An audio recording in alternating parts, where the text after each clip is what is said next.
નથી ગમતા. પછી એને આ વાતને આમ બરાબર સજ્જડ કરવા માટે એને દાખલો આપ્યો.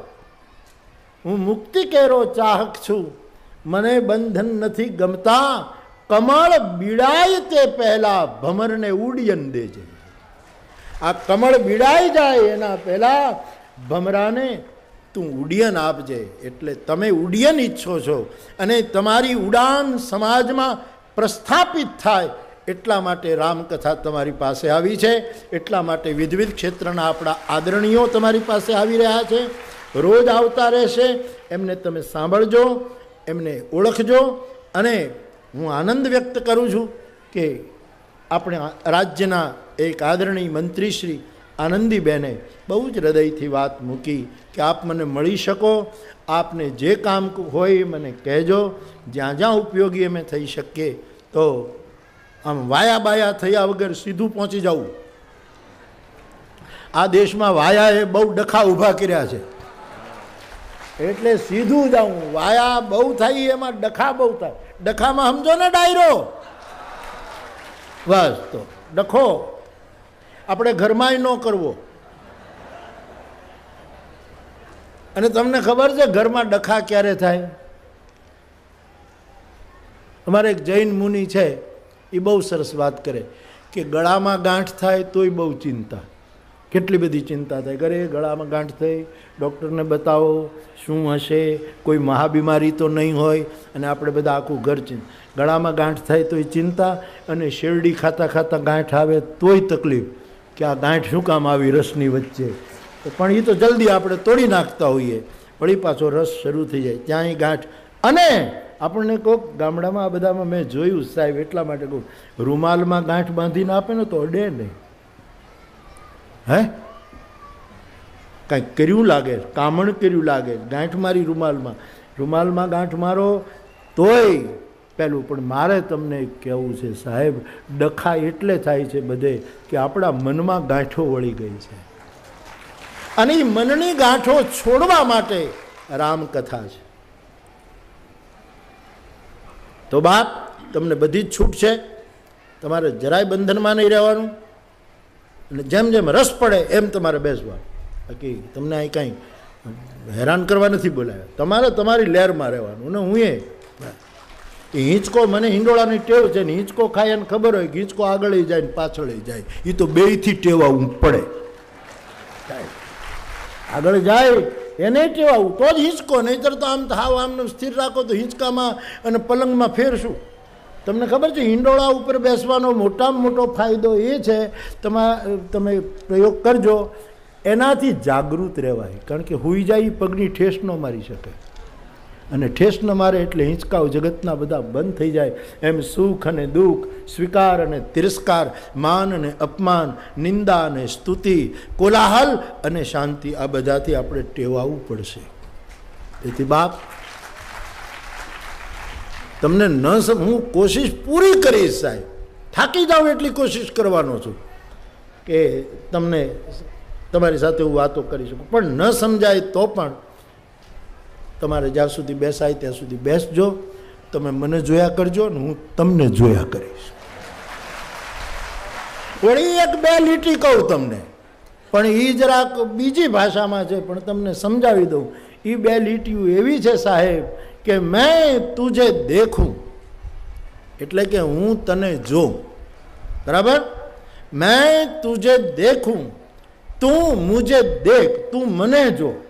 मैं तुझे देखूं, तू मुझे देख, और देखते देखते हो जाए एक.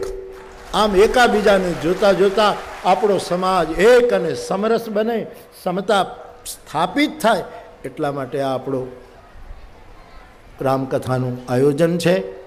હું એમને પણ ધન્યવાદ આપું કે મહારાજ, કે શું કહેતો મિત્તલ તું મહારાજ, જે બે ત્રણ ભાઈઓ આવ્યા જેણે આ સમાજમાં, એ સમાજના ભાઈઓ એમણે કામ કર્યું છે, એમને પણ હું નમન કરું. તો બાપ, આપને આટલી છૂટ આપું છું પહેલાં, એટલે આપે જ્યાં સુધી ગમે ત્યાં સુધી બેસવાનું, ન ગમે ત્યારે તમારી અનુકૂળતાએ ઉઠવાનું. પાણી બાણી પીવા જવું હોય તો જવાનું, કાં તો શીશા ભરીને લાવવાના. અને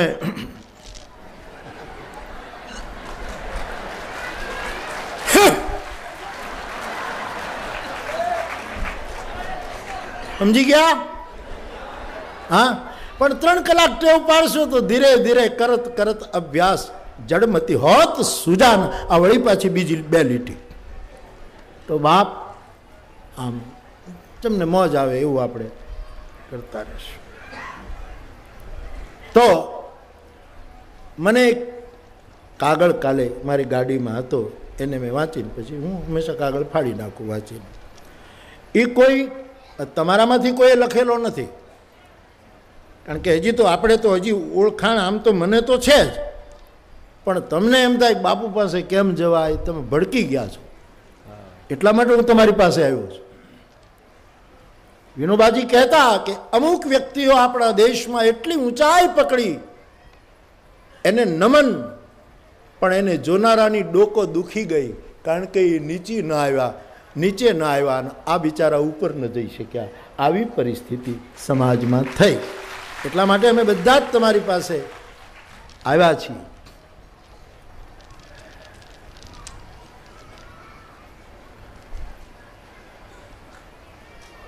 તો તમને એમ થાય કે કેમ બાપુને મળવું ને કેમ, એટલા માટે વ્યાસપીઠ અહીંયા આવી છે. તમે મને મળી શકો, તલગાજરડા આવો, પ્રેમથી આવવાનું, વાતો કરવાની, ત્યાં વધારે આપણને સમય રહે ને તમારી જે કળા હોય એને હું વંદું, એવું તમને કાયમનું આમંત્રણ છે. અહીંયા આ લોકો તો 2 વર્ષથી પાછા નહોતા આવ્યા. આ લોકોનું કહું છું કે તમે જે કળા, આનંદીબેને પણ તમારી કળાને આદર આપ્યો છે, તમે જે કળા છે એ તમારા છોકરાઓને શીખવજો. આ કળા રહેવી જોઈએ, તમારા બાળકો પણ શીખે. આ એક પણ કળા લુપ્ત ન થવી જોઈએ એવી પણ મારી. હા, એને ભણાવવાના. તમને ખબર છે સાહેબ, આપણા ઉપર દુઃખ છે, એના કારણો શું છે? એમાં શાસ્ત્રોની વાતોમાં આપણે નથી જવું કે કર્મ આપણે આવા કર્યા હશે, આપણા પ્રારબ્ધ આવાન, આપણે એવાન, એમાં આપણે જવું જ નથી. શાસ્ત્રની તો બહુ ઓછી જ વાત કરવી છે આપણે અહીંયા. આપણા દુઃખના કારણો શું છે? આપણે શું કામ દુઃખી છીએ?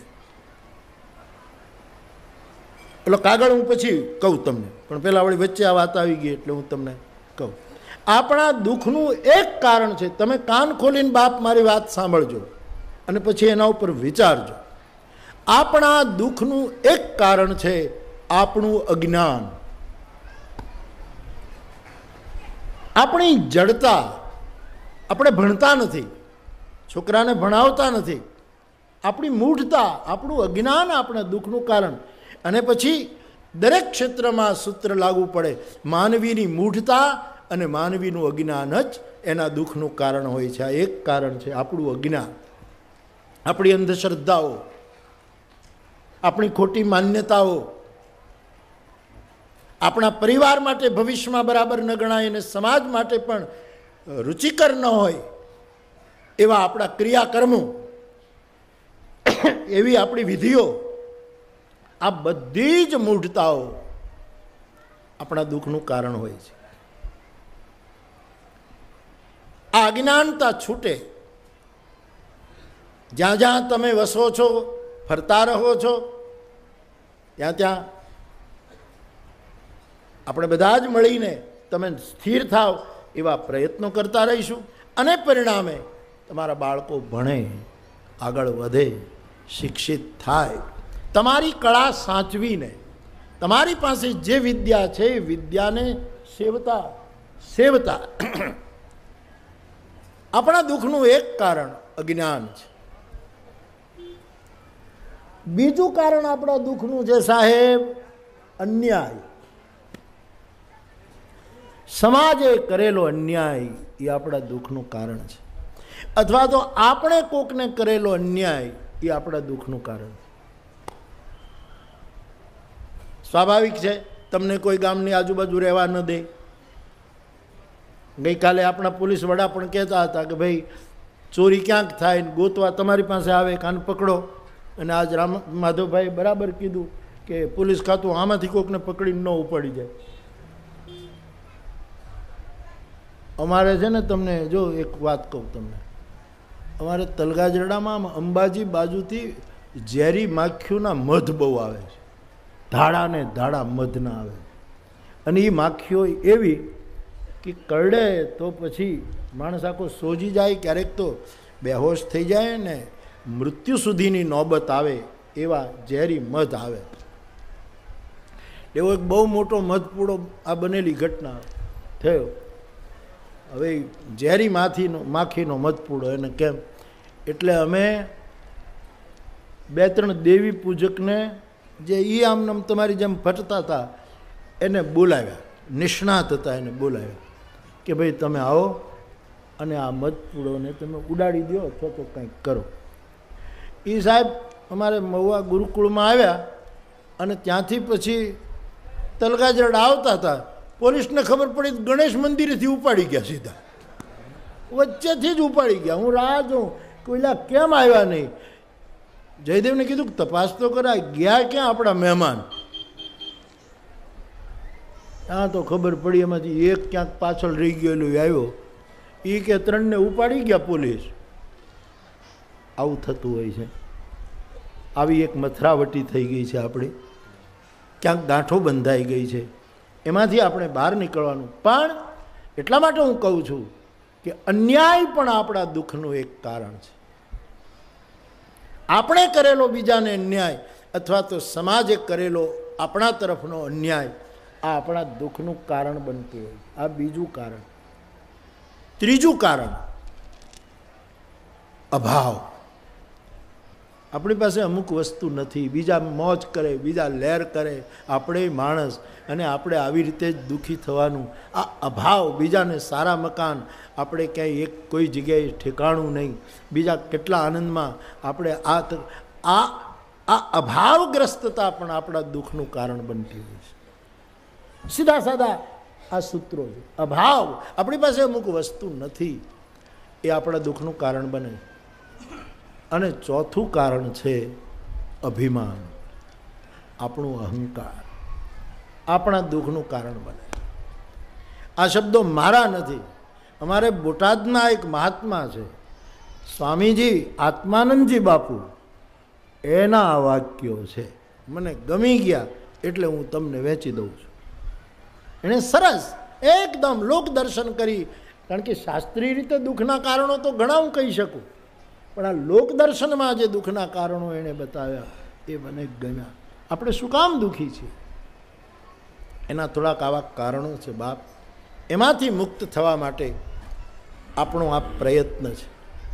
તો હું તમને એ કહેવા જતો હતો કે મને કાલે એક ચિઠ્ઠી મળી. એ ચિઠ્ઠી નિયમિત કથા સાંભળનારા કોઈ શ્રોતાની હોવી જોઈએ એમ હું માનું છું. એમાં એમણે એમ લખ્યું છે કે બાપુ, ગઈકાલે કથામાં તમે એમ કહ્યું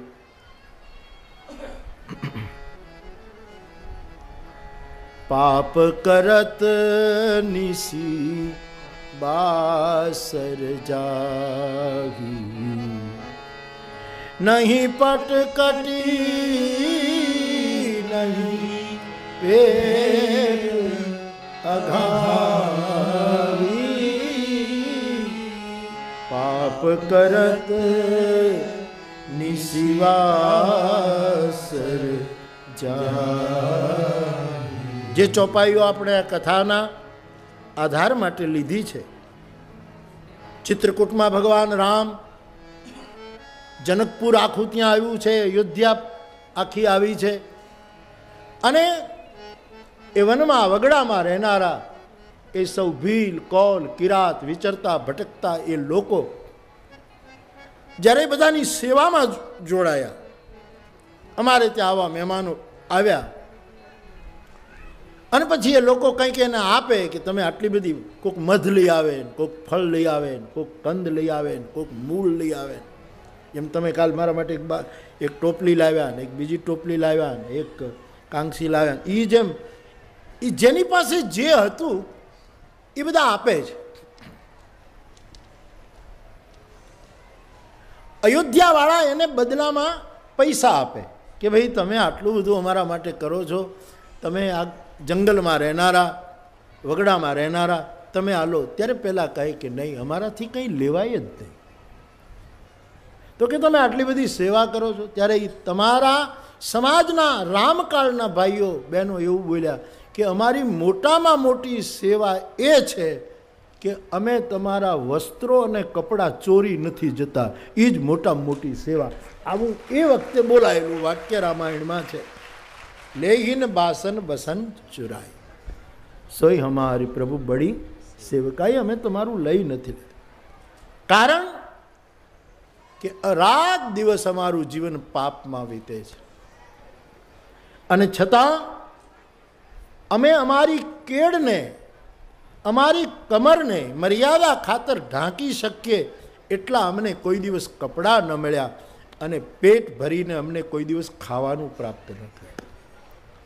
આ મુદ્દા ઉપર એ ભાઈએ મને પ્રશ્ન પૂછ્યો કે બાપુ, વાત તો બરાબર છે કે જેના પાપમય રાત દિવસ જાય છે, પણ સમાજનો મોટા ભાગનો વર્ગ રાત દિવસ પાપમાં જીવે છે, અને છતાંય એને કપડાની કોઈ તાણ નથી, અને પેટ ભરીને શું અજીર્ણ થાય એટલું ખાવાનું એની પાસે છે. પાપ તો બધા જ કરે છે, તો એને કેમ આટલું બધું મળે છે, અને એને કેમ ખૂબ ખાવાનું મળે છે? અહીંયા ચોપાઈ તો આવું કહે છે કે અમને કેડીને ઢાંકવા વસ્ત્ર નથી, પેટ પૂરતું અનાજ મળતું નથી. એને કે બાપ, એનો જવાબ મારે એટલો જ આપવાનો કે રાત દિવસ પાપ જે કરતો હોય એ માણસને આપણે સમાજમાં આવું જોઈએ છે કે બહુ પાપ કર્યા હોય છતાં એની પાસે બહુ હોય, પણ ત્યાં અર્થ એવો કરવાનો કે એને કેડ ઢાંકવાનું કપડું નથી. કપડાં તો એની પાસે બહુ હોય, પણ કેડ ઢાંકવાનું કપડું નથી. એનો અર્થ એટલો જ કે એને લજ્જા અને મર્યાદા રહી નથી. કારણ કે જેને પાપીને ક્યાં લજ્જા, ક્યાં ભાઈ, એને કોઈ મર્યાદા નથી, એને કોઈ લજ્જા નથી, એ રીતના એને કપડાં નથી. બાકી તો આખા નકશીક પહેર્યા હોય, પણ જેને લજ્જાનું વસ્ત્ર નથી રહ્યું, ગમે તેમ બેફામ વર્તે છે. અમારો ધીરુભાઈ સરવૈયો કહેતો હતો કે ફાર્મ હાઉસ અને જંગલમાં આટલો જ ફરક. જંગલ એનું નામ કે જંગલમાં મંગલ થઈ શકે, એને જંગલ કહેવાય, આ ધીરુભાઈના શબ્દો.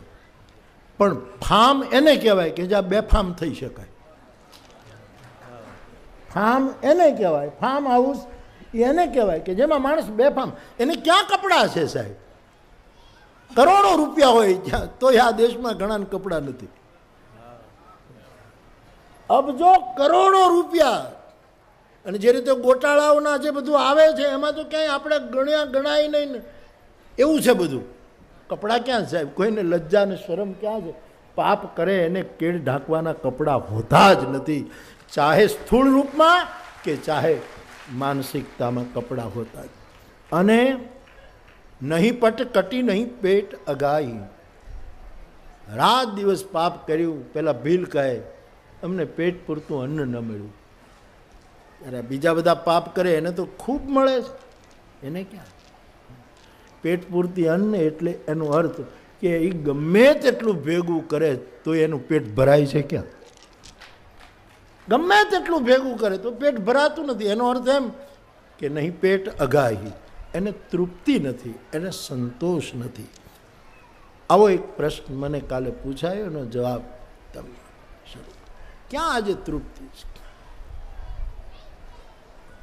કેટલું કેટલું આપણને પ્રભુ આપે છે, કેટલું કેટલું. તમારા માટે નથી કહેતો, તમે તો અભાવમાં જ છો, તમને તો બધું મળવું જ જોઈએ. જે કંઈ આ બધી યોજનાઓ થાય એનો છેલ્લા માણસ સુધી લાભ પહોંચવો જ જોઈએ. પણ એની પાસે ભયંકર પાપ કરે છતાં બધું જ છે, પણ એની પાસે મર્યાદાના કપડાં નથી, લજ્જા નથી, અને શરમ નથી, અને આટલું બધું ઈશ્વર આપે તો એને ક્યાંય ધરપત નથી, એને ક્યાંય નિરાંત નથી. હજી અમને મળે. જેમ કાલે આપણા પોલીસ અધિકારી સાહેબે કીધું ને કે ઓલું ખોપડાની વાત, કે ભાઈ ખોપડું ભરાતું જ નથી, ખોપડું જ ભરાતું.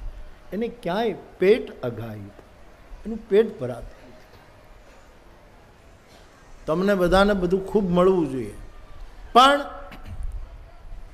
જેને બધું મળ્યું છે ને એ બધા આમ આમ ગણીએ તો ક્યાંય કોઈને આમ બહુ લહેર હોય એવું દેખાતું નથી. એના કરતાં તમે જમીન ઉપર સૂઈ જાઓ છો, આકાશને જોતા જોતા સૂઈ જાઓ છો, જે મળે તમને બધું જ મળવું જોઈએ. આ કંઈ આશ્વાસન આપીને તમને આમનામ રાખવાની વાત નથી, પણ બીજી રીતે પ્રભુ ઘણી કૃપા કરતો હોય છે. તેથી જે ભાઈએ મને પૂછ્યું એના જવાબમાં મારે આટલું કહી અને આપણે કથામાં આગળ વધીએ. ભટકતા લોકો અયોધ્યાવાસીઓને કહે છે, અમને કેડ ઢાંકવાના વસ્ત્રો નથી, અમે પેટ પૂરતી અન્ન મળતું નથી. અને એ સમાજ આજે પણ જો આવું થતું હોય તો એ સમાજ બહુ સારો ન કહેવાય. આપણે ત્યાં અર્થશાસ્ત્રના જે આંકડાઓ બહાર પડે છે એમાં એમ કહેવાય છે કે બહુ જ સમૃદ્ધિ વધી છે, બહુ સમૃદ્ધિ, પણ એ સમૃદ્ધિ વહેંચાય છે લગભગ, આંકડો મારી પાસે ખોટો પણ હોય પણ મેં જે સાંભળ્યું એ સમૃદ્ધિ વહેંચાય છે ખાલી 80 કે 87% અંદર જ, બાકીનો બધો જ સમાજ એના રહિત રહી જાય છે. એ આંકડા શું કામના છે? જે છેલ્લો વર્ગ છે, આ વિચારણા માટે આપણે ભેગા થયા છે. તો પાપ કરત નિશી બાસર જાય, અને ધન્ય છે લોકો કે જે ખુલ્લું જાહેર કરી શકે કે રાત દિવસ અમે પાપ કરીએ છીએ, અમારી આ પરિસ્થિતિ છે. એક બહુ જૂનું નાટક હતું. એ નાટકમાં એક ડાયલોગ, એક સંવાદ, એક સામસામા બોલાતા, એમાં એક પાત્ર બીજા પાત્રની સાથે વાત કરે છે. એમાં એક વાક્ય એ બોલે છે, એ મને બહુ સ્પર્શી ગયો. એમાં એક ગરીબ માણસ બીજા માણસને નાટકના સ્ટેજ ઉપર ખભા ઉપર હાથ મૂકીને એમ પૂછે છે કે આપણે રોજ 2 વખત ખાતા હતા એને કેટલા વર્ષ થઈ ગયા? આવું એક વાત. આપણે રોજ પેટ ભરીને જમતા હતા એને કેટલો સમય થઈ ગયો હશે? આ સમાજની રુગ્ણતા છે, આ સમાજનું દર્દ છે સાહેબ. અને રામકથા ઈચ્છે છે કે સમાજમાં કોઈ ભૂખ્યું ન રહે, સમાજમાં કોઈ આવાસહીન ન રહે, સમાજમાં કોઈ વસ્ત્રહીન ન રહે. આવા આપણા પ્રયાસો છે અને હૃદયના પ્રયાસો છે. કેટલું થાય, ક્યાં સુધી પહોંચાય એની ખબર નથી, અને સરખું ગોઠવાય તો શું ન થાય એની પણ મને ખબર છે. બધું સરખું ગોઠવાવું જોઈએ એ મારી ચિંતા હું ફરી ફરીને કહું. ભાગવતમાં એક બહુ સરસ લખ્યું છે. ભાગવતનું તમે નામ સાંભળ્યું છે ને?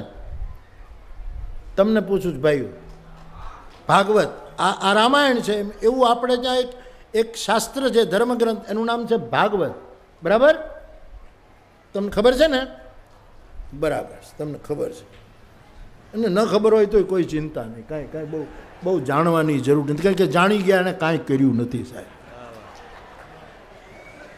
જાણી ગયા એણે લગભગ. હું જામનગર જતો હતો અને અમારે ભૂપેન્દ્રભાઈ ત્રિવેદી ભાવનગરના, આમ વડોદરાના, એ ડીસી હતા. ડીસી એટલે ડિવિઝનલ કંટ્રોલર, એસટીના ડીસી.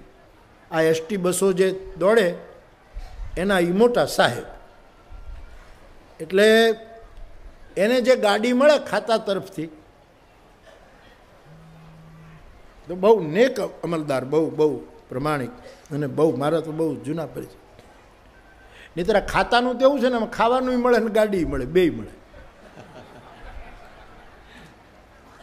એનું નામ જ એવું કે ખાતું. ઓલો કે ખાતું, ઓલો કે ખાતું, એટલે કે આપણે એકાબીજા ખાધા જ કરીએ. ખાતું, ઓલો કે ખાતું. પૈસો હાથમાં આવ્યા પછી કોણ બટકા ભરવાનું મૂકે છે? તમે વિચાર કરો. તમે વિચાર, સરખું ગોઠવાય તો શું ન થાય? એ મારે તમને મારી ભાષામાં આપણે વાતો કરીએ એમ. હું તમને વચ્ચે એ પણ છૂટ આપી દઉં. આ મને વર્ષોથી બોલવાની ટેવ હોય ને સાહેબ, એટલે કદાચ હું ક્યાંક વચ્ચે બહુ ધ્યાન રાખીને બોલે, એમાં ક્યાંક અઘરું બોલાય તમારે ઊભા થઈને કહેવું, એ બાપુ કાંઈ સમજાતું નથી, નીચે વહી આવો, એમ તમારે કહું. ઉપર જાઓ માને, તમારે મને વચ્ચે રોકજો, તમારે મને વચ્ચે અટકાવો, એની તમને છૂટ. તમે હો, બીજા કોઈ નહીં. બીજાનો અટકાવ્યો હું અટકું એમ નથી સાહેબ. હા, આ લોકો મારા ભાઈ બહેનો છે જેને હું પહેલાં પ્રણામ કરું છું, એ લોકો મને કહે કે બાપુ આમાં સમજાતું નથી. તમે જરાક નીચે વી આવો. હા, બહુ ઉપર ઉડોમાં એમ તમારે મને કહી દેવું. તો આ રામાયણ જેવો આ ગ્રંથ છે ને, આ પુસ્તક આપણું, અને તમે નથી જાણતા એ પણ એક સારું છે. આમાં જે રામાયણની ચોપાઈ મેં લીધી, સપને હું ધર્મ બુદ્ધિ કસ કાવું, એ બધા ભીલો કહેતા હતા કે અમને સપનામાં ક્યાંય ધર્મની બુદ્ધિ નથી. આજે અમારામાં પ્રેમ ઉભરાણો એનું એક જ કારણ છે કે અમે રામના દર્શન કર્યા છે સાહેબ. બાકી અમને ધર્મ કર્મની કાંઈ ખબર જ નથી. આવી આ ચોપાઈ છે. જાણ્યું એમાં ક્યાં બધું હરખું થયું. એટલે એ જે સાહેબ હતા ભૂપેન્દ્રભાઈ, એને મળેલી ગાડીમાં એ મને લઈ જતા હતા જામનગર. મારે એક પ્રવચનમાં જવાનું હતું, વર્ષો પહેલાંની વાત. એમાં એ જે એસટી તંત્રના વડા, એની જ એક એસટીની બસ આગળ આ બનેલો પ્રસંગ, બનેલી વાત. એ બસ આગળ જાય, ખાલી બસ. એમાં પાછળ લખેલું કે સંભાળજો, ડ્રાઈવર શીખાવ છે. કોઈ ડ્રાઈવર શીખતો હતો એસટીની બસ, અને એની પેલી કરતો હતો, એની પરીક્ષા હોય જે હોય. એટલે પાછળ એક મોટું બોર્ડ મારેલું કે ભાઈ બીજા વાહનો તમે ધ્યાન રાખજો, કારણ કે આ બસનો ડ્રાઈવર શીખાવ છે. એમાં એ ભૂપેન્દ્રભાઈ ત્રિવેદીની ગાડીએ અધિકારી, હું એની સાથે, અમે આમ જતા હતા. એટલે મને એણે બહુ સરસ વાત કરી કે બાપુ અમારે એસટીમાં એવો નિયમ કે જે ડ્રાઈવરને ટ્રાયલ અમે કરાવીએ એટલે એમાં પછી પાછળ આવું લખીએ કે ભાઈ સંભાળજો, ડ્રાઈવર શીખાવ છે. પણ કે અમારી મિટિંગ હોય ત્યારે હું બધાને એમ કહું કે ડ્રાઈવર જ્યારે શીખી જાય ને ત્યારે તો બહુ મોટું બોર્ડ મારવું જોઈએ કે હવે ખાસ સંભાળજો, આ શીખી ગયો છે. કારણ કે આપણા સમાજમાં શીખી ગયા એટલે જેટલા એક્સિડન્ટ કર્યા છે એટલા અણવણ શીખ્યા એ નથી કર્યા. એટલે તમે ધર્મ નથી જાણતા એમ નહીં કહું, ધર્મ તો તમારો સ્વભાવ હોય, પણ કંઈ શાસ્ત્રની વાતો આપણે ન જાણતા હોય તો કંઈ દુઃખી થવાય જેવું નથી. શંકરાચાર્ય કહી ગયા, ન ધર્મો ન ચાર્થો ન કામો ન મોક્ષ. અમારે ચારમાંથી કાંઈ નથી ધર્મ જોતો, નથી અર્થ જોતો, નથી કામ જોતો, અને મોક્ષ તો હું બોલવાનો જ નથી આ કથામાં. એક વખત બોલીશ રોજ. ચિદાનંદ રૂપ શિવોહમ શિવો.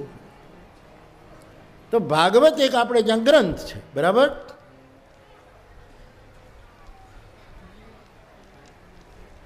એમાં એવું લખ્યું છે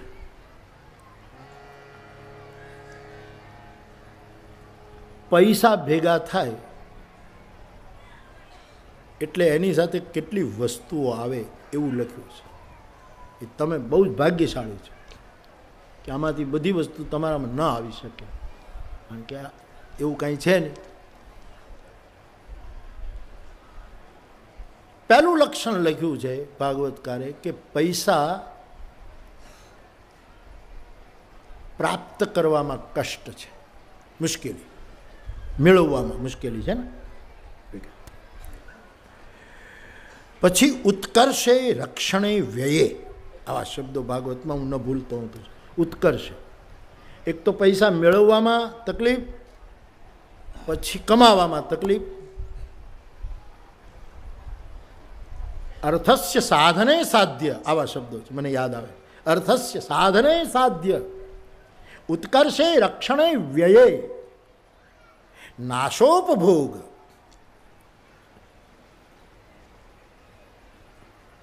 પૈસા, હું તમને એટલા માટે કહું છું કે સમાજનું તંત્ર બરાબર ગોઠવાય તો શું ન થાય,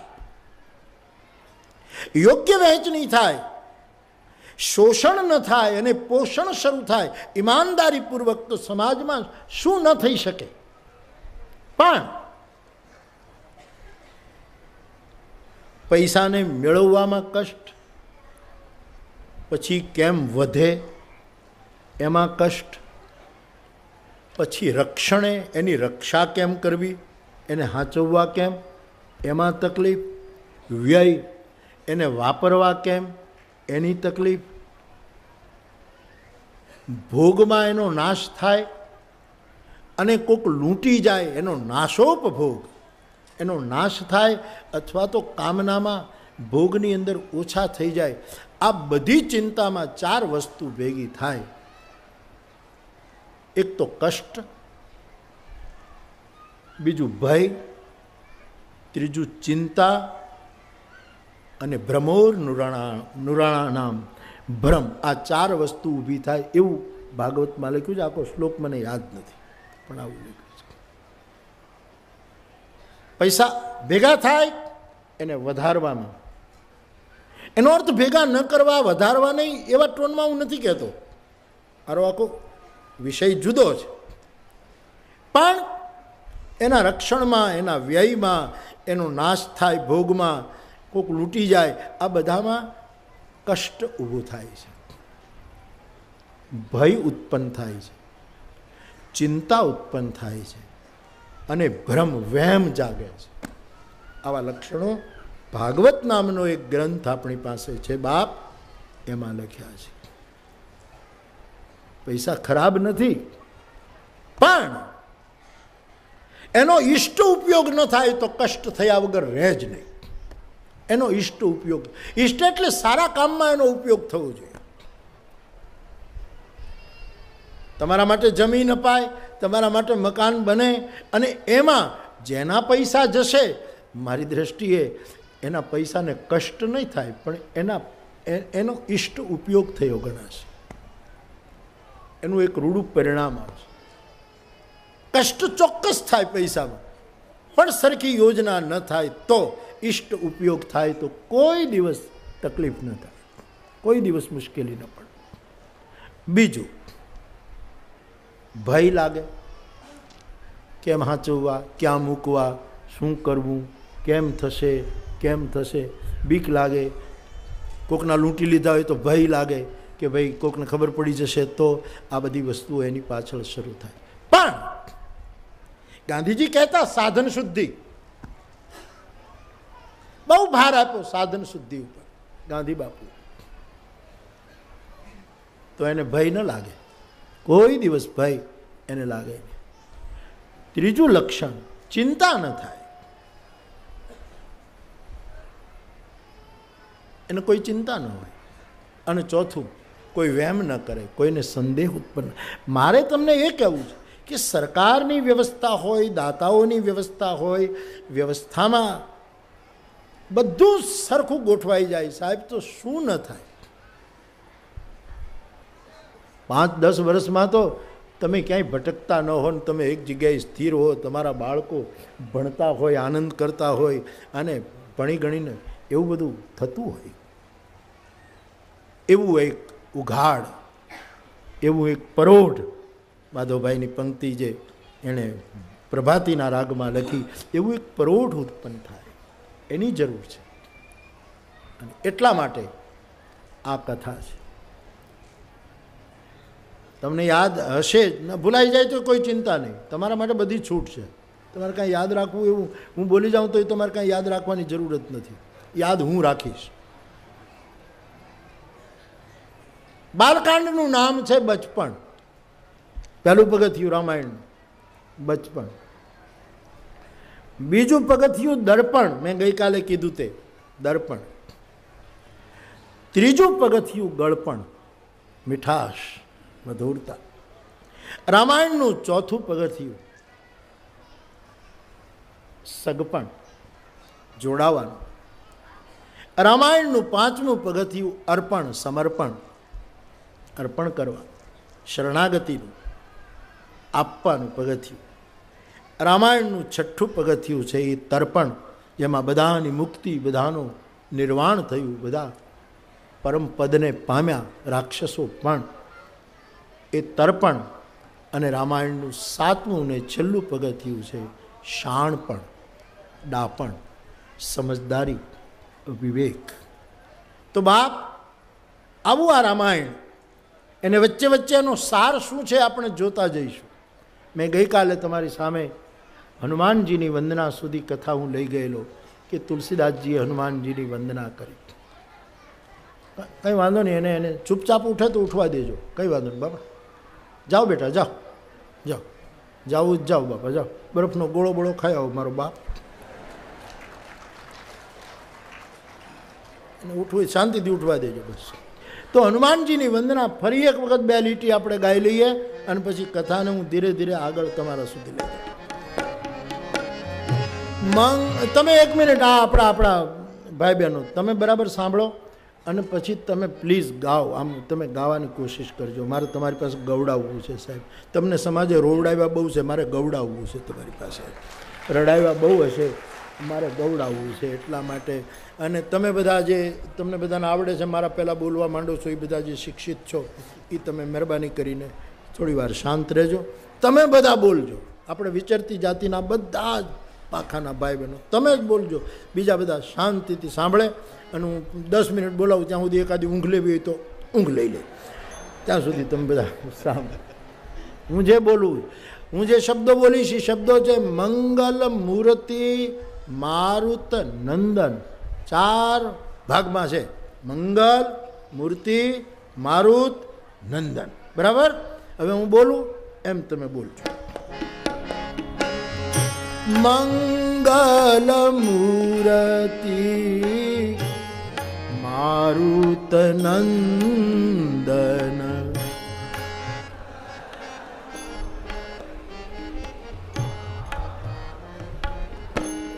છે. શું?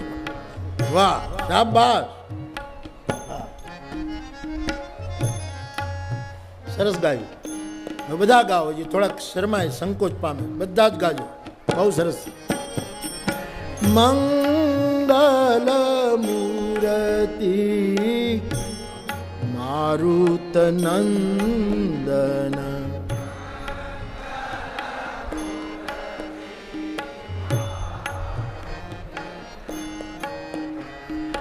મંગલ મૂર્તિ મારુત નંદન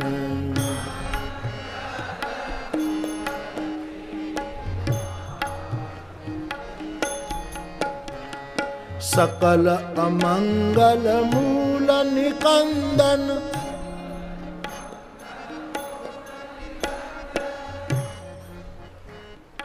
સરસ, બહુ સરસ. હાલશે. 8મે દિવસ સુધીમાં પરિણામ આવશે. તો આપણે હનુમાનજીની વંદના કરી હતી. બરાબર? હનુમાનજી આપણા આચાર્ય છે. બરાબર? એટલે મૂળ પુરુષ, મુખ્ય માણસ, આચાર્ય. એટલે હનુમાનજીની વંદના કર્યા પછી આ રામાયણમાં, જે આ રામાયણ મેં તમારી સામે રાખ્યું છે, એની કથામાં આગળ આમ આપણે વાંચતા જઈએ તો એમાં એવું આવે કે તુલસીદાસજી, જેણે આ રામાયણ લખ્યું, એ મહાપુરુષ, એણે રામ નામનો મહિમા ગાયો. અને એમણે એ મહાપુરુષે એમ આપણને બધાને કહી દીધું કે તમને યોગ ન આવડે તો ચિંતા નહીં, તમને ધ્યાન કરતા ન આવડે તો ચિંતા નહીં, તમને હવન યજ્ઞ કરતા ન આવડે તો ચિંતા નહીં, તમને પાઠ પારાયણ ન આવડે તો ચિંતા નહીં, તમને વિધિ કર્મકાંડ ન આવડે તો કોઈ ચિંતા નહીં. તમે ખાલી આ કળિયુગમાં રામનું નામ લો એટલે બધા કરતા પહેલા પહોંચી જાઓ. આટલો બધો નામનો મહિમા. અને રામ શબ્દ હું એટલા માટે વાપરું છું, પણ એને ટૂંકા અર્થમાં નહીં લેવાનો. તમે જેને માનતા હો એ પરમાત્માનું, દેવીનું, ભગવતીનું, પરમાત્માનું જેને તમે માનતા હો એનું નામ લેવું, એ નામથી તરી જવાય. નામનો આટલો મોટો મહિમા આ ગ્રંથમાં આગળની વાતમાં આવું લખ્યું છે. એની 2-3 ચોપાઈઓ હું તમારી પાસે ગાઉં, તમે સાંભળો.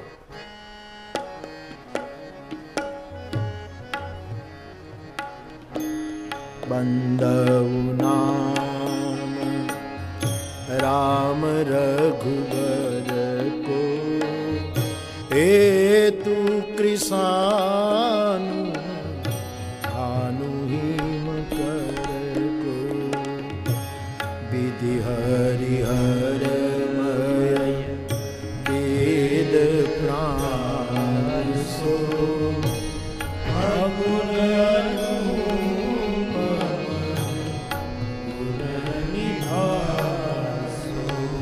ભગવાનના નામને તું તુલસીદાસજી મહાત્મા કહે છે હું પ્રણામ કરું છું પ્રભુનું નામ, પછી રામ, કૃષ્ણ, શિવ, ભવાની માતા, દુર્ગા, ખોડિયાર માં, મેલડી માં, અલ્લાહ, જીસસ, અરે બુદ્ધ, મહાવીર, જે તમને નામ તમારા મનમાં ભાવ જાગે, જેને તમે માનતો, એનું નામ એ સાક્ષાત કોઈ મહાપુરુષ ઓમકારનો રણુકાર કરતો હોય, ઓમકારનો જાપ કરતો હોય, ઓમકાર દ્વારા મંત્રનો ઉચ્ચાર કરતો હોય, એના કરતાં પણ સરળતાથી વિશેષ લાભ આપનારું હરિનું નામ છે.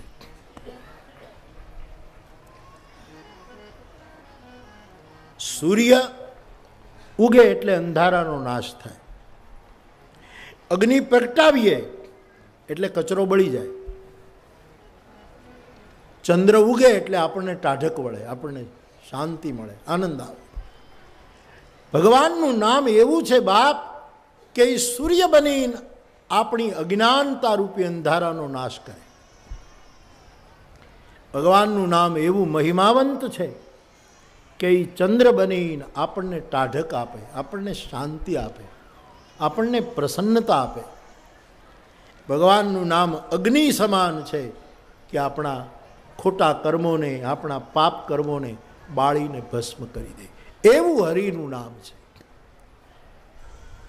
આપણે ત્યાં જેમ સવાર, બપોર, સાંજ અને રાત આમ ચાર કાળના ભાગ પાડ્યા આપણે, એમાં આપણે ત્યાં ચાર યુગ છે બા. એક યુગનું નામ સતયુગ, બીજાનું નામ ત્રેતાયુગ, ત્રીજાનું નામ દ્વાપર અને ચોથાનું નામ કળિયુગ. આ શાસ્ત્રીય નામ છે. સતયુગમાં જે માણસો હતા બહુ પહેલા શરૂઆતમાં, જ્યારે સતયુગ ચાલતો હશે ત્યારે માણસો ધ્યાન બહુ કરતા. તમારે ધ્યાન કરવાનું જરૂર જ નહીં સાહેબ. તમે જે રીતે ગુલાંટ મારો એ ધ્યાન વગર થઈ જ ન શકે. આમ આમ આમ આમ કરી આમ જે તમે લઈ લીધું ઓલું એ ધ્યાન ન હોય તો થાય જ નહીં. આમ આમ આમ કરીને જે ઉપર ગયું ને પાછું એમાં જ આવે. હું તો જેટલી વખત આવું ત્યારે એમ જ જોયા કરું ક્યારે પડે ક્યારે પડે. એક વખત ખાલી ઘા ન ગયો. આ ધ્યાન વગર શક્ય નથી. તમે રાવણ અથો વગાડો, ધ્યાન વગર શક્ય નથી. સોના પહેરો, ચાંદી પહેરો, પહેરો નખ નવલક સાચા, ઈ પહેરો તોય મરણ કેરી. રાવણ હતા રેલવે ગાડીમાં જેમ વગાડતા, આપણે ત્યાં રાવણ હતા લઈ લઈને ટ્રેનમાં વગાડતા, તોય મરણની આશા. કેટલો મોટો ઉપદેશ આપતો. ધ્યાન વગર શક્ય નથી. કોઈ પણ કળામાં ધ્યાન જરૂરી છે. સતયુગમાં ધ્યાન લોકો કરતા અને પછી કહે છે પરમાત્માને પામે. પછી આવ્યો બીજો કાળ ત્રેતાયુગ. ત્રેતાયુગમાં બધા મોટા મોટા યજ્ઞો કરે અને એમ કહે છે કે યજ્ઞો કરવાથી પછી ઈશ્વરની પ્રાપ્તિ થાય, પ્રસન્નતાની પ્રાપ્તિ થાય, જે હોય તે. પછી આવ્યો દ્વાપર યુગ. દ્વાપર યુગમાં પછી 5-5 કલાક 10-10 કલાક બેઠા બેઠા બધા પૂજા પાઠ કરે અને પછી એમાં ભગવાનની પ્રાપ્તિ થાય. પણ આ કળિયુગ, અત્યારે જે કાળમાં આપણે જીવીએ છીએ, એ કળિયુગમાં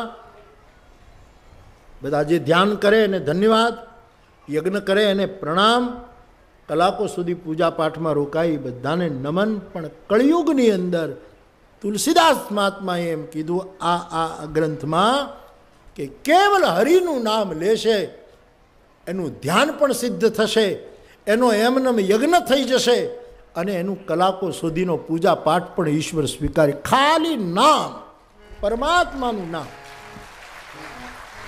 ઝૂંપડામાં, ડંગામાં કે તમે જ્યાં રહેતા હો ત્યાં બહેનો દીકરીઓ રોટલા ઘડતી ઘડતી પ્રભુનું નામ લે તો બેડો પાર. તમે તમારી કળામાં હરિનું બીજું કાંઈ કરવાની જરૂર નથી સાહેબ.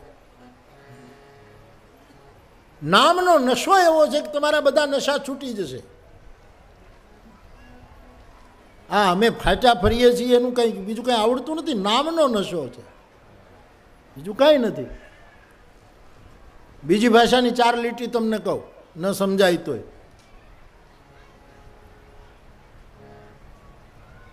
सकूं ने दिल के लिए एहतराम करूं, मारा हृदयनी शांति माटे हूँ तमारू सन्मान करूं, तमने आदर आपू, तमारू स्वागत करूं, तमारो स्वीकार करूं। शुं काम? तमारा माटे नहीं, मारा हृदयनी शांति माटे। अमे शुं काम आव्या छीए? अमारा माटे।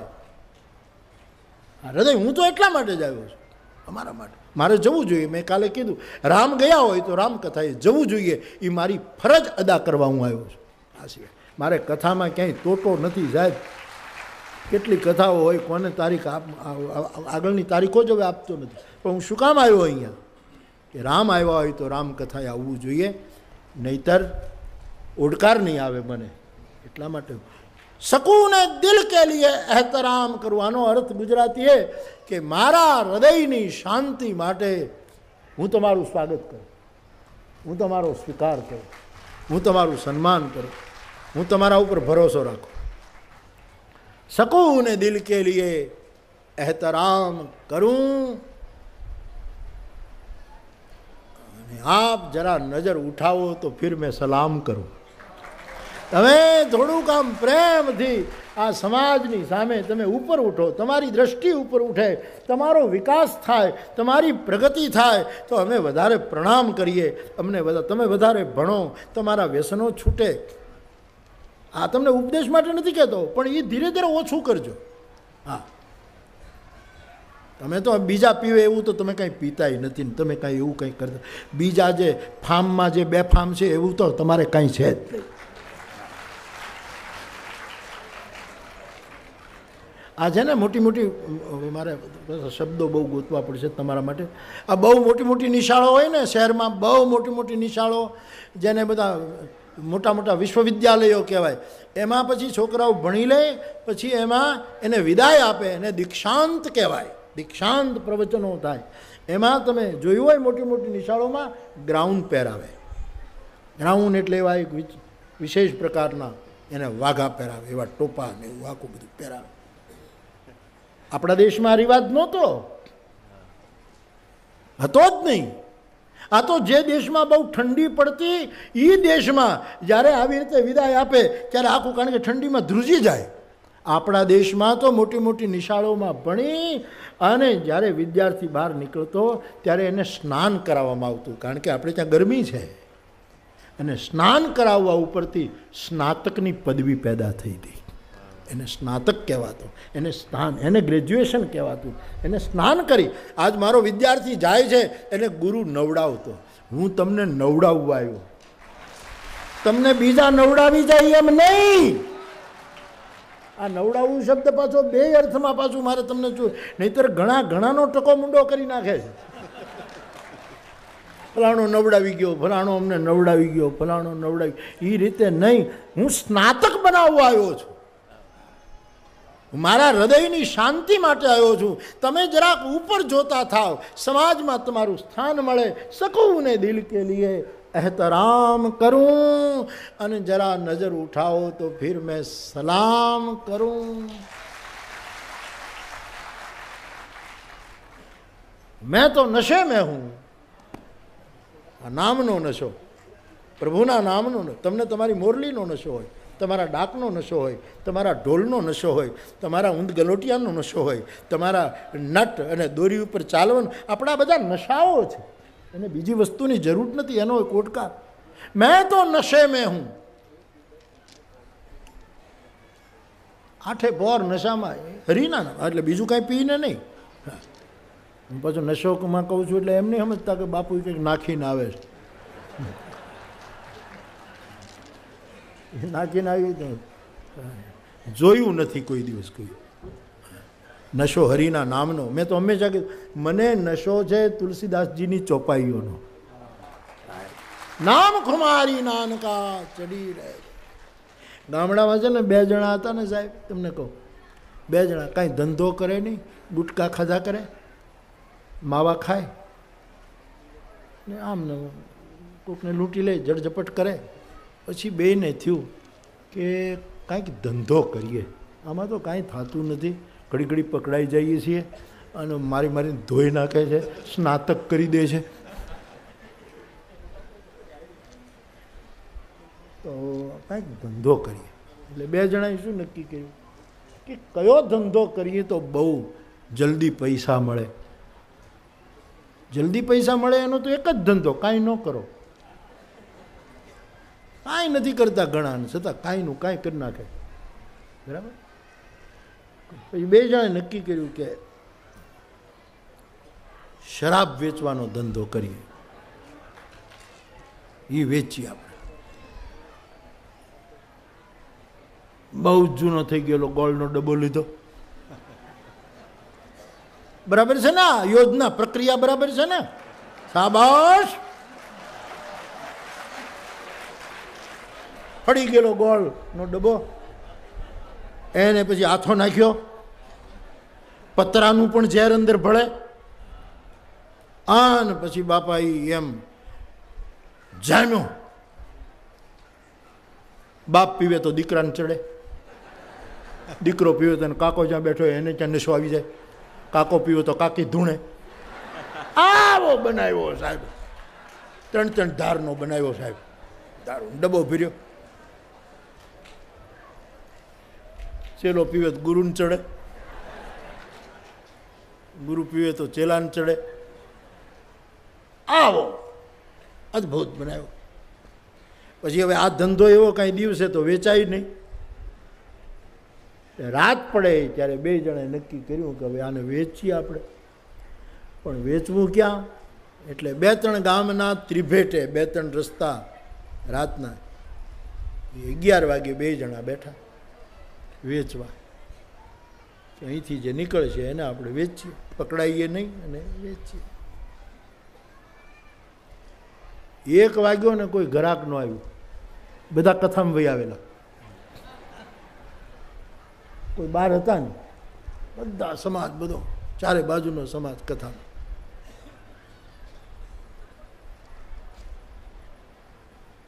એમાં એ પોતે તે બહુ પીતા હતા ને એણે આ ધંધો શરૂ કર્યો. એટલે એક જણાએ કીધું કે હવે મારાથી રહેવાતું નથી, કોઈ ગ્રાહક તો ન આવ્યું, પણ મારે તો એક ગ્લાસ પીવો જ પડશે હવે. બોલ્યો કે નહીં, ધંધો એ ધંધો, મિત્રતા જુદી વસ્તુ છે. ધંધો એ ધંધો, મફત ન પીવાય. પહેલાં પૈસા આપ, 2 જણા ભાગીદાર છે. પેલા ઓલા ખિસ્સામાં 2 રૂપિયા કાઢ્યા, હાલે 2 રૂપિયા, હવે 2 ગ્લાસ પી. પેલો 2 ગ્લાસ પી. ઓલો પીતો હતો તો ઓલાથી રહેવાયું નહીં, કાં તો હવે શું કરવું? એટલે એણે કીધું મારે પીવો છે. ઓલા કીધું નહીં, મફત નહીં, જો મેં 2 મૂક્યા એમ તું એમ 2 મૂકી દે. બેની પાસે 2 રૂપિયા જ હતા, 4 રૂપિયા મૂકી દીધા. અને પીવાની ઈચ્છા તો વધતી ગઈ. હવે પૈસા તો હતા નહીં, પૈસા મૂક્યા વગર પીવાય નહીં. એટલે 2 જણાએ નક્કી કર્યું હવે વકરો વેચી લઈએ.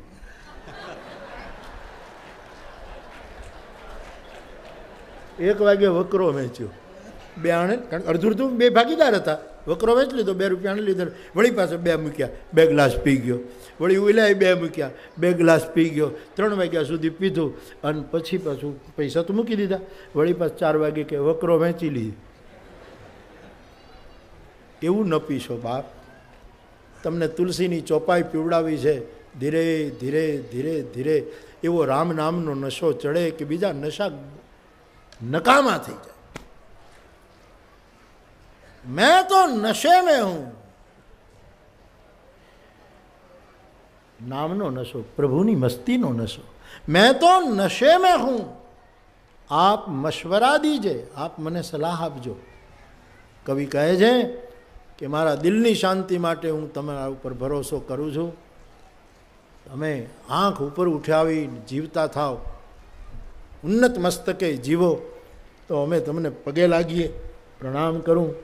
मैं तो नशे में हूँ, હું તો નશામાં છું.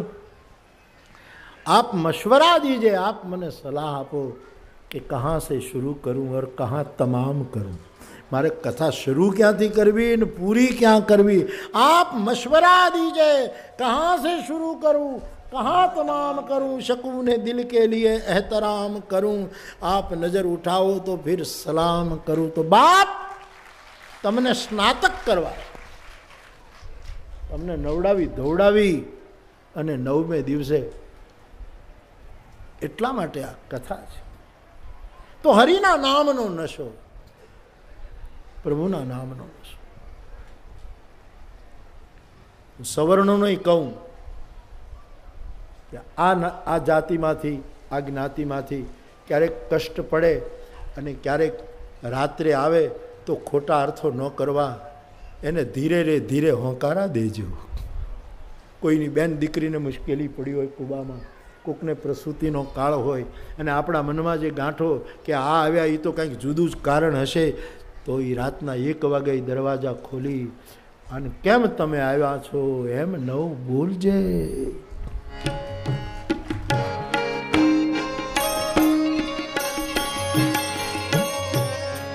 કેમ તમે આવ્યા છો એમ નાવ પૂછજે. કેમ તમે આવ્યા છો એમ નાવ પૂછજે. એ જી અને ધીરે રે એ ધીરે હોંકારા દેજે, એને આવકારો મીઠો આપજે. તારા આંગણિયા એ પૂછીને આવકારો.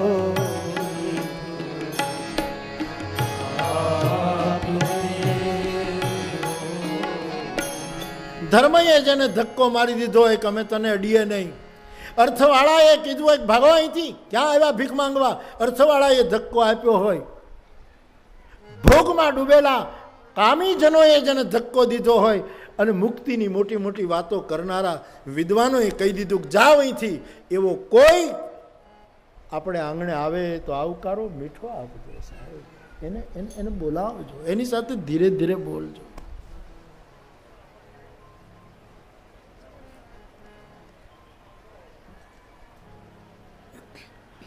मैं कदे के द्वार पर इस बे वक्त किसने दस्तक दी. गुजराती कही दो.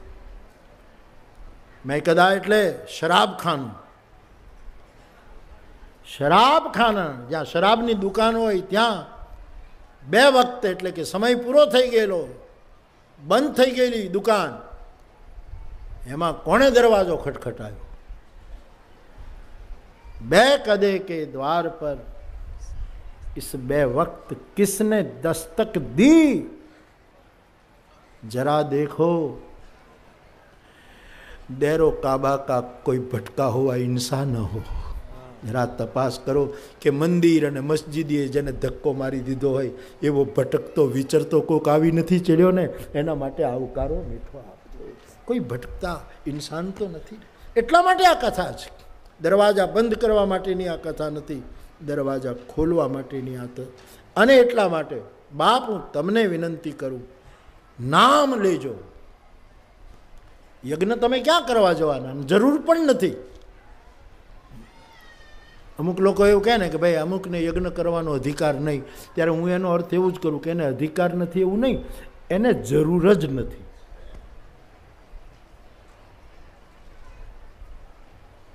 તમે 3 પાળાનો ચૂલો કરી એમાં કરગઠિયા નાખી તમારા બાળકો માટે, તમારી યાર કૂતરું હોય એના માટે તમે રોટલા બનાવો અને બધાને પીરસીને તમે ખાઓ ને, એના જેવો તમારે બીજો કોઈ યજ્ઞ કરવાની જરૂર નથી. તમારો મોટા મોટો યજ્ઞ કયો યજ્ઞ કરવાનો તમારે?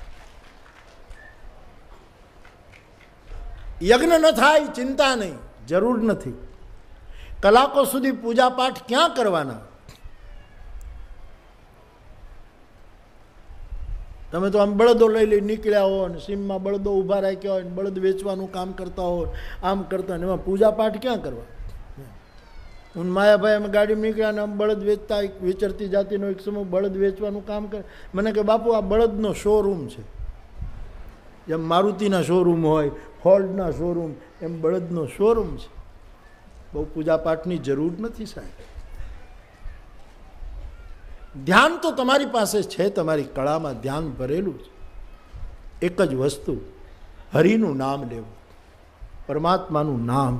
આના જેવો બીજો કોઈ ઉપાય કળિયુગમાં નથી. એમ તુલસીદાસ મહાત્મા લખી ગયા. આ રામાયણ કે નહીં કલિકર મન ભગતિ રામ નામ અવલંબન નહીં કલિકર મન ભગતિ વિવેકુ રામ નામ અવલંબન એ રામ નામ અવલંબન રામ નામ અવલંબન ખાલી રામનું નામ લેશે, પરમાત્માનું નામ લેશે, તમે જેને માનતા હો એ કોઈ પરમ તત્વનું નામ લેવું એ કળિયુગમાં મોટામાં મોટી સાધના, મોટામાં મોટી બંદગી છે.